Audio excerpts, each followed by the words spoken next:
L-emendi li ressaqna fil-Kostituzzjoni għandhom l-approvazzjoni tal-ġudikatura iżda l-Oppożizzjoni Nazzjonalista qed tagħlaq il-bib f'wiċċ in-nies. Dan ġie nnutat mill-Prim Ministru Robert Abela hekk kif fl-4 nofsinhar il-Parlament iddiskuta fi stadju tat-tieni qari ir-riforma fil-Kostituzzjoni li fost oħrajn tipproponi l-introduzzjoni ta' kummissarju għall-istandards fil-ġudikatura.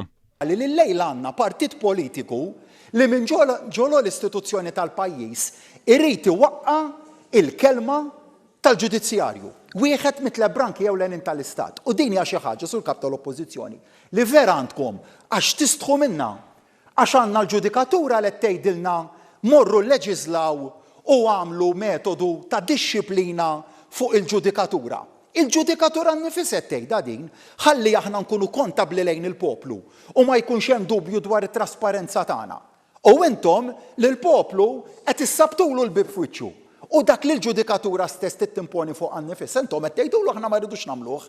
Dr. Abela qal li fi żmien Adrian Delija l-Oppożizzjoni Nazzjonalista kienet ħadmet mal-Gvern biex saret ir-riforma qawwija fil-Kostituzzjoni.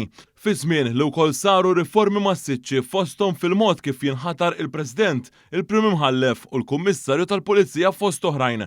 B'kuntrast illum l-Oppożizzjoni qed iġġib kull skuża biex ma taqbilx mar-riformi ppreżentati mill-Gvern. Bil-Prim Ministru jirrimarka li l-Partit Nazzjonalista qed jippretendi li jmexxi il-pajjiż mill-Oppożizzjoni.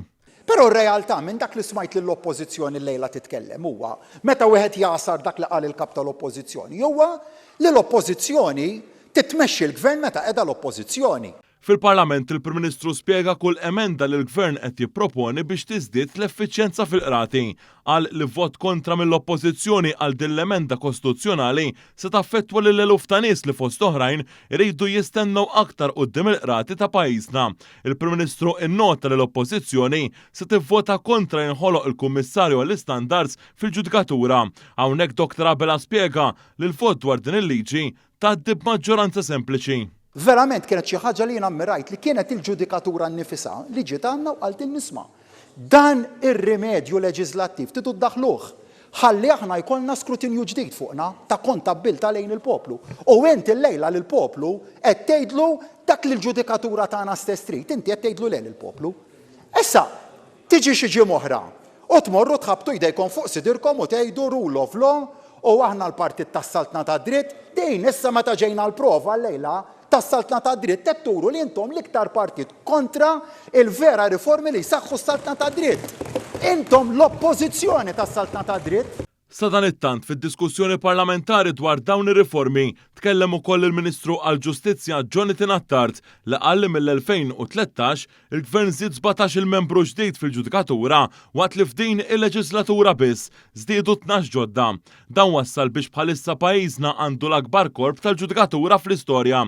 Il-Ministru Attard sostna li din ir-riforma mhijiex messaġġ ta' sfiduċja fil-Ġudikatura iżda fiduċja u bl-emendi din se tissaħħaħ u għaldaqstant qal li dan il-pass ieħor storiku kostituzzjonali se jkompli isaħħaħ is-saltna dritt f'pajjiżna.